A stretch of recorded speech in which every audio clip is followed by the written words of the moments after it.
Good morning, everybody. Welcome to today's online 1 million by 1 million rendezvous. This is Sramana Mitra, CEO and founder of 1M by 1M, coming to you live from the heart of Silicon Valley. In these sessions, what we do is mostly Q&A. 1M by 1M, as you know, is the first and only global virtual accelerator in the world. Our mission is to help 1 million entrepreneurs reach $1 million and beyond in annual revenue. And in support of that mission, we do all kinds of different programming. This is one of them. If you are looking for feedback on your specific startup project, the best way to get that from us, from me, would be to come to one of our free public roundtables. These are all held online over a WebEx call on Thursday mornings, 8 a.m. Pacific time.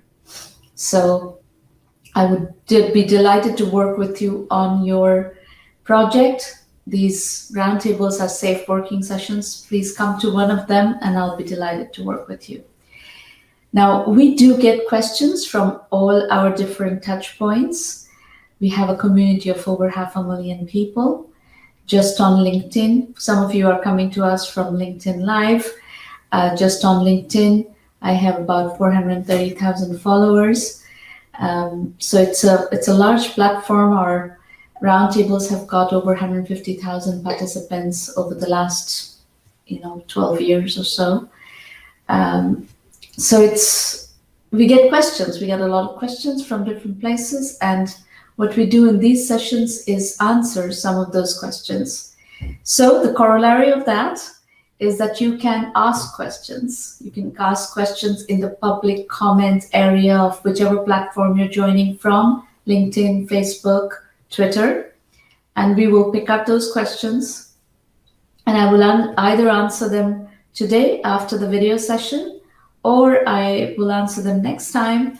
If it's a long enough question or a substantial enough question that warrants a more detailed answer, I will also answer them after next week, perhaps, or in one of the upcoming sessions.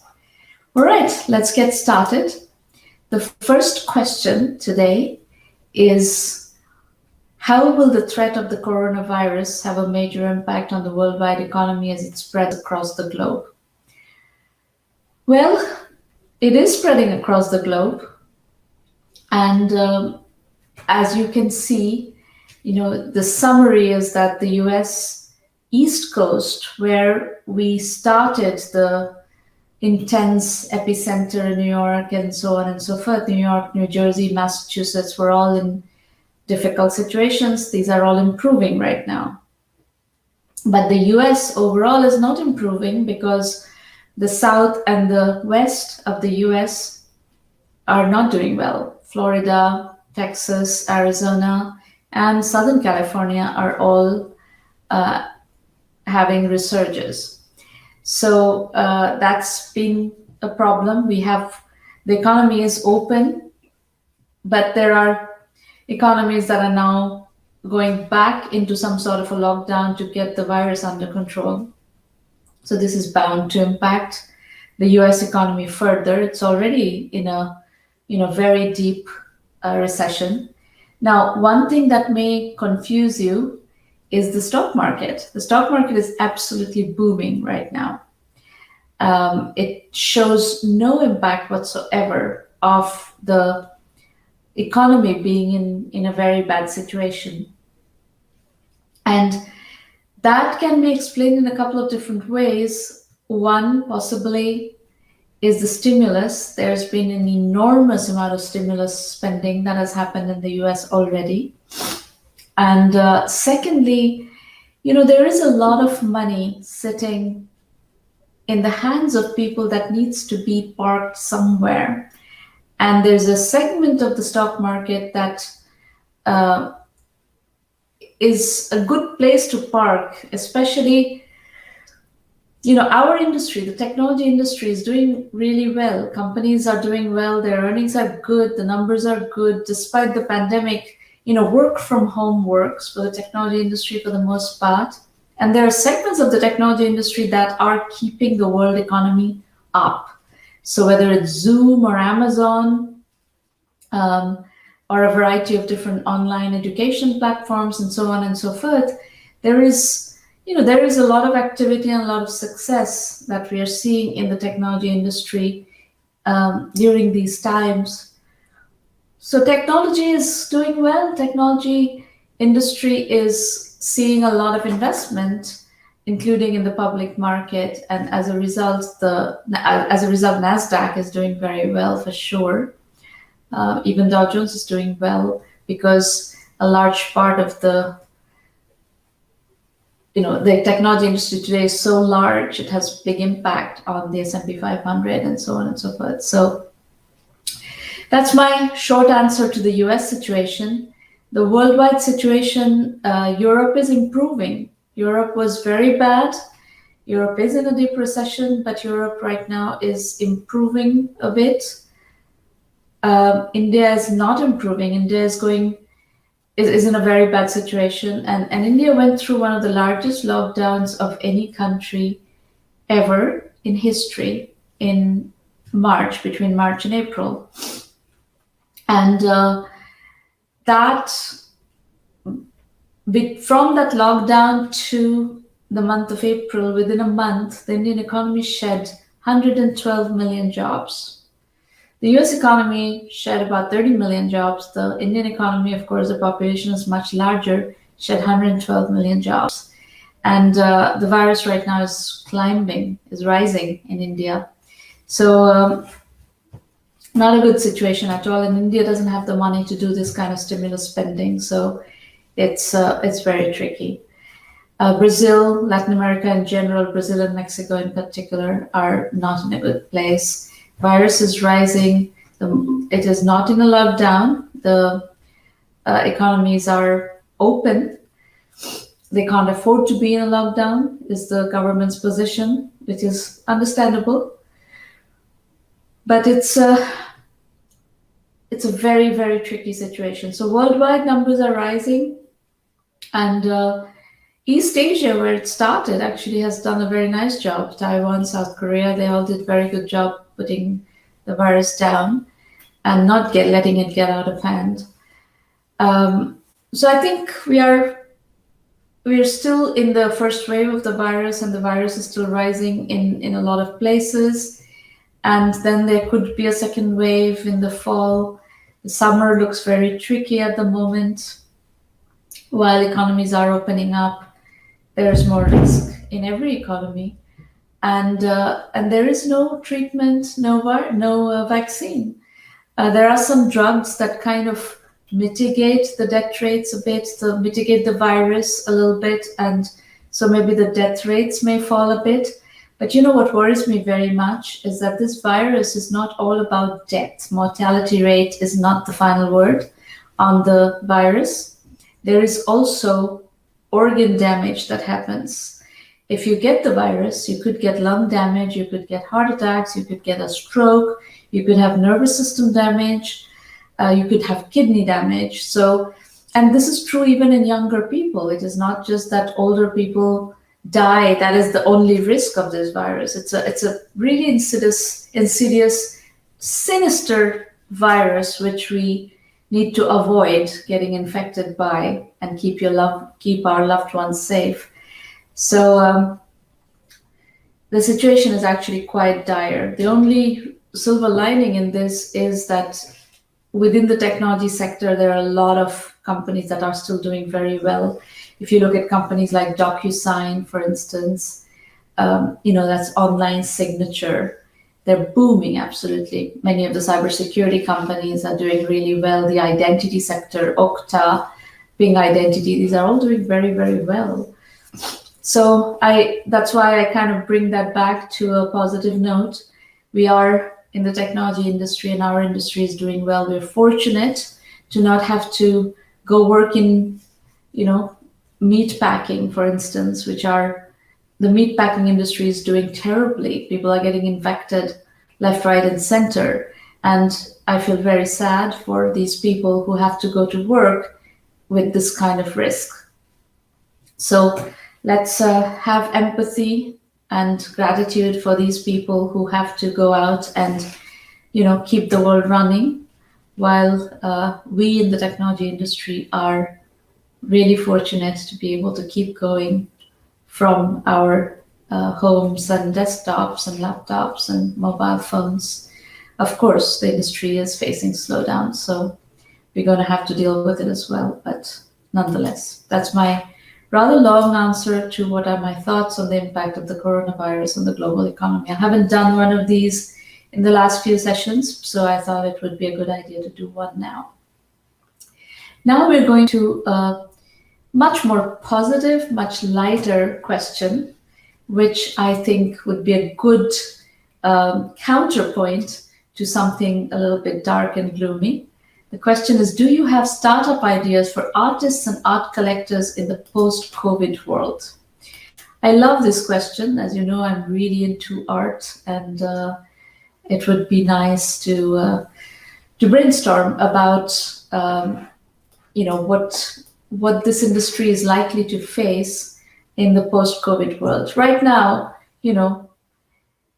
it's a very strange situation, right? Museums are all closed, and everything is kind of shut down, and God knows when people are going to feel comfortable congregating in large crowds, and museums tend to be crowds. Nobody wants to be in crowds. I think the COVID-19 pandemic has changed consumer behavior in a fundamental way. The change, however, has only started. As we move through the virus era over the next 2 years without treatment and without vaccines, much more will likely change. As you know, I have a special interest in art and have observed its dynamics for many years. I have concluded that the time has come for artists and collectors to move online and interact in a fluid marketplace. Let me explain. Today, only a small percentage of talented artists have enough marketing skills to find gallery representation to reach collectors. And collectors, if they want to sell what they own to other collectors, have to go through auction houses with stringent barriers. Galleries and auction houses operate as gatekeepers of the ethereal art world, making the art market extremely difficult to navigate for most artists. Recently, due to the pandemic, galleries have been shut. Artists and collectors have started exploring online channels. But strife introduces possibilities. I started thinking about what the online art world should look like in an ideal scenario. Not only should we design a solution that addresses in-person functions seamlessly moving online, but we should also think about possibilities a digital solution might offer that are not viable in a physical world. Let us start with collectors. One of the cherished aspects of collecting art is to have an ongoing relationship with living artists, to go to their exhibitions, to discover new work by a beloved artist, to commission work, to host salons, dinner parties, and other social events celebrating art and artists, to lend the works of specific artists for retrospective exhibitions, and to be able to buy and sell art from and to other collectors. And what about the artists? Artists need collectors. Artists need to exhibit. Each of the above represents a feature of an online art marketplace for collectors and artists. So where do we begin? If I were to build such a marketplace, I would first go interview 500 collectors who are interested in living artists, especially the lesser known ones. Those who collect Picasso and Rothkos won't do so online, and they're well served by the galleries who represent those estates. I would ask what the collectors, wish for from an online marketplace. Would they like to showcase their collections in a digital gallery, for example? perhaps a blockchain-based authentication for each piece of original art they own, connecting with those 12 other collectors of their beloved artist's work, inviting their favorite artists to the platform for ongoing interaction, digital exhibitions, transactions, so on. And then the vital question, how much are they willing to pay for such a service? How about $100 a month subscription fee? If 500 art collectors are willing to pay $100 a month, we have a secure revenue stream of $600,000 annual recurring revenue worked out. Of course, this is just the beginning. The goal would be to bring on board 10,000 such collectors, moving the annual revenue run rate to $12 million. Do we charge the artists? The answer is yes. On the other side of this two-sided marketplace are the artists, and they have a different set of requirements. They need to showcase their work to the right collectors, put together digital exhibitions, manage their portfolios, keep track of which collector has acquired what piece, manage payments, packaging, shipping, authentication, etc. My guess is that artists would be happy to pay a similar amount, say $99 a month, to manage their online sales. So if the marketplace curates 10,000 high-quality artists, potentially there is another 12 million ARR in subscription fees for the marketplace. Question then is transaction charges and marketplace commissions are also possibilities, right? We have this SaaS revenue. We are providing through this marketplace, we're providing software as a service for collectors and software as a service for artists, each of which are subscription revenue businesses. But then there is also the whole marketplace commission aspect. The good news is that the art world is used to paying commissions to galleries. Commissions range between 30 to 50%. Let us say this marketplace settles on a 35% commission on sales. There would be two kinds of sales happening. One, artists selling new works to collectors, and two, collectors selling pre-owned works to other collectors. This fluidity of art, appreciating in value and changing hands in a secure marketplace that also authenticates each piece with no chance of fraud, a common occurrence, I believe, would create immense value for collectors. If each collector transacts 100K worth of pieces in new and pre-owned works a year, that would generate $35,000 in commissions for the marketplace. Across 10,000 collectors, we are looking at $350 million in annual commissions. Of course, it would take 10 plus years to build up to that level of activity, but once there, this platform would change the art world forever. What about the galleries?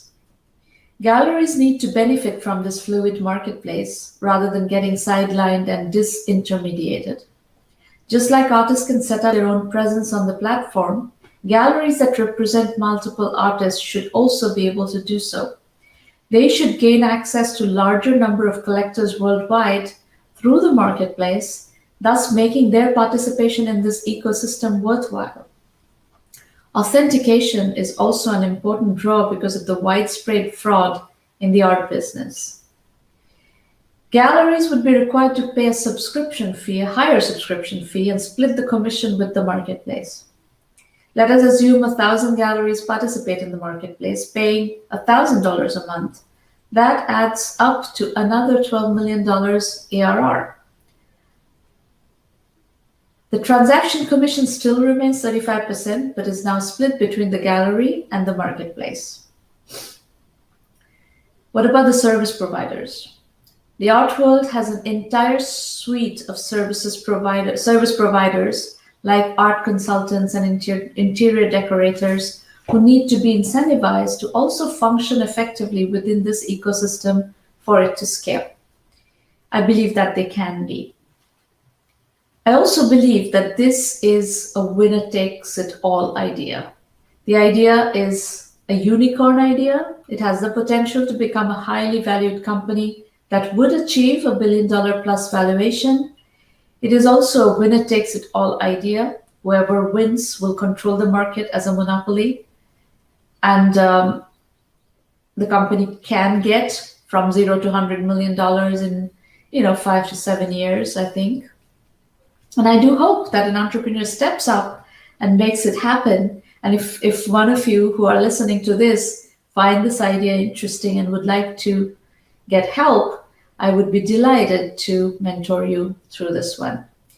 Now, in that spirit, I want to give you a pointer to a framework that you may find helpful. It was a long time ago that I wrote a framework for Web 3.0, defining it as a rich, integrated user experience that combines content, community, commerce, vertical search, and personalization in context. The handy, neat, nerdy formula that I use for this is Web 3.0 equals 4C plus P plus VS. The 4 C's are content, community, commerce, and context. P is personalization, VS is vertical search. And if you go to our blog, the 1M by 1M blog, go to 1mby1m.com and then go to the blog. Under hot topics, you will find Web 3.0 equals 4C plus P plus VS. And I have a whole body of writings on this topic. You can go, that's writing that has been published over, about 13 years. I think I first published this formula in 2007. So you will find lots of pointers and lots of material with which to study this. And that's, that's going to be helpful for you to think this through and frame the art collection problem that we talked about just now at length, to design the user experience of such a community and such a marketplace. So I will be keenly watching who amongst you comes up with this idea or comes up with this business. Now, one thing I would tell you is that for an idea like this, as I always say, any idea that you decide to latch on to and start building on requires that you have an unfair advantage in that space. So who has an unfair advantage in the artists and art collectors world?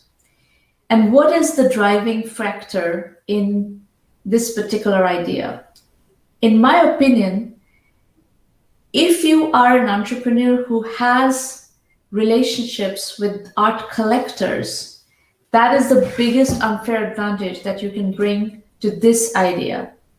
So maybe you've worked at a gallery, you've managed a gallery, or you have, somehow been active in interfacing and interacting with art collectors. And it's a highly relationship and trust-driven world. So that is the kind of person who would do the best in executing on this idea. So don't jump into an idea unless you have an unfair advantage. So if you're a pure technology person with no background in this world, I would hesitate or get a co-founder from the world of art who has relationships with art collectors. All right, so that's one of my idea discussions. I'm going to do these idea discussions every week. I'm going to take one idea, one of my ideas, and I'm going to discuss with you so that you can start getting into the mode of thinking about new ideas. We are going to need a lot of entrepreneurs working in the post-COVID world to build back a world economy that is completely battered right now. A related question that I'm going to address now is, how did you start your own startup? How did you pick an idea? Okay, so this is based on my experience. Just a second, I'm having some difficulty getting this. So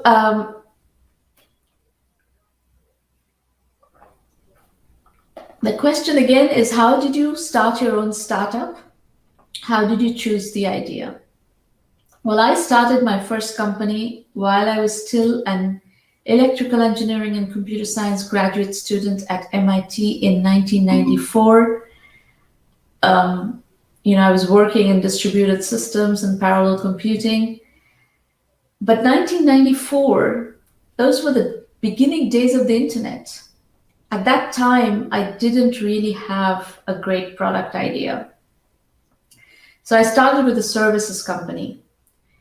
My first company was a services company. We used to take projects from other people and do those projects. 3 years later, I did come up with a product idea, an AI-based sales prospecting and qualification software. I raised VC funding for that one. Altogether, I've started 4 companies, and I will explain to you how I came up with each of those ideas. The first company was Dias in 1994, and that was outsourced software services. And as I said, that was not a product company. Second company was Intarka in 1997, an AI-based sales prospecting and qualification software. I was doing sales prospecting and qualification manually and decided to automate the process. And that's the genesis of that product. And I went ahead and started recruiting customers before I raised funding. And then I started raising money. It was a venture-funded company. In 1999, I did UMA, UUMA, also a venture-funded company. This was the world's first AI-enabled personalization fashion e-commerce company. It was actually one of the first ever fashion e-commerce company, and it was what we were trying to do was personalized e-commerce within the context of fashion. I love clothes and fashion, and I love AI. So I used to shop at large stores like Saks Fifth Avenue and Neiman Marcus, which consisted of 5 floors of merchandise, most of which are not applicable to me. So they're not my size, not my colors, not my style, not the designers that I like, blah, blah, blah. So I wanted a personalized Saks Fifth Avenue, so to speak, which you cannot do in brick and mortar, but you can do in digital. So the idea behind UMA was a personalized departmental store where you can find your, customized store with a small number of merchandise, but they're specific to you and your size, your style, your colors, etc. Then I took a break from starting companies for about 10 years. Between 2000 and 2010, I didn't start any other new company. I consulted with over 80 companies.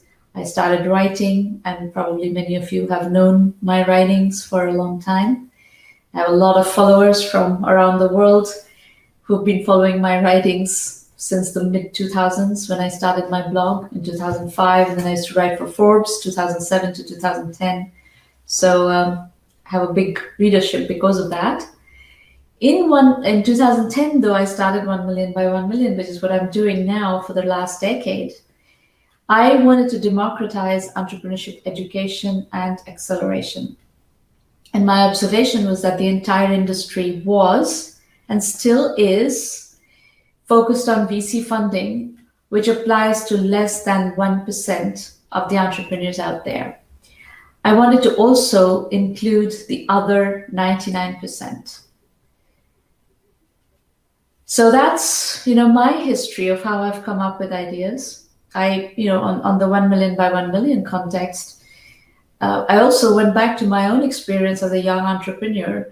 I made a lot of mistakes which didn't need to be made. If someone was teaching me some basic principles, especially bootstrapping, there are a lot of mistakes I could have avoided. I went chasing VCs instead of chasing customers at one point, where it would have been a much more productive process to just work on customers and build up more revenue before going to VCs. So, those are just some of the points that I want to make on how I went about finding my own ideas. A lot of it was from my own experiences, my own experience with sales, my own experience with fashion, my own experience with entrepreneurship, education, and learning. So I suggest you immerse yourself in entrepreneurship case studies to catalyze the kind of thinking that leads one to come up with good ideas. You can access all the 1M by 1M case studies entrepreneurship case studies a few different ways online. One of them is by going to our blog. Go to onemby1m.com, go to blog, go to the entrepreneur journey section. Over 1,000 case studies are available for free. These include 100 plus unicorn case studies, 400 plus venture funded case studies, another 400 plus bootstrap case studies. We published 12 books based on the Entrepreneur Journey series. All the digital books are available on Amazon, and there are 5 volumes that were also published in print before we stopped publishing the paper books. But in any case, these books have 12 to 16 case studies, and you can also check those out. And then if you want to go deeper, the 1M by 1M basic program, which is our curriculum only program, this is a case study based online curriculum taught in video lectures. You can sign up for that. It's only $99 a month, and you can start studying on your own time and learning the methodology. This is what I wish existed when I started as an entrepreneur. If I had this available, if I could learn this methodology, I don't think I would have had as much difficulty learning all the things that I had to learn by, poking around and finding my way around. So I strongly recommend, if you're an early stage first time entrepreneur, better fix your methodology gaps. So I hope one of these help you in figuring out how to learn. The other pointer I can give you is, again, on the 1 Million by 1 Million blog, we do thought leadership interviews in various categories: artificial intelligence, big data, cloud computing, cybersecurity, healthcare, IT, online education, fintech. Every single one of those are major trends in the industry. In every single interview, I've asked the interviewee what open problems do they see in their sectors where a new entrepreneur could start a new company. And there's a gold mine of pointers in that material. So you can decide which domain interests you, which domain is your expertise area, where you have unfair advantage, and then go immerse yourselves in those interviews. And you will also find pointers to new ideas. It's very important to be very deliberate about which idea you, launch yourself on, because it's going to take up 10 years of your life. And you don't want to cavalierly give up 10 years of your life on an idea that doesn't have legs.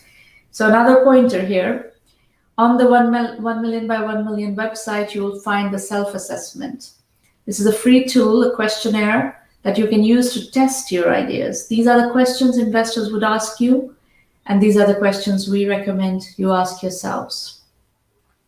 Once you have gotten a little bit, organized with your idea and done some of the due diligence, maybe even done the curriculum, you can come talk to me at one of the free roundtables of 1M by 1M that I talked about. Go to the website, go to the free public roundtable section and register to pitch. And you can get direct feedback from me. These are safe working sessions. They happen every Thursday morning at 8 a.m. Pacific time. And I'll be happy to work with you on your idea. And if you decide that you want, weekly guidance from me on whatever business you're working on, join 1 Million by 1 Million Premium. That is our full acceleration program. And I'll be happy to work with you on your idea based on that. So that is all for today. As I said, feel free to ask your questions in the public chat, public comment area of whichever platform you're dialing in from, and I will dialogue with you after I sign off from the video. And we will also monitor that area for questions that need answering in a longer session, which we will schedule for an upcoming broadcast. Thank you very much for coming today. I wish you all the best. Stay safe and stay productive. See you soon. Bye-bye.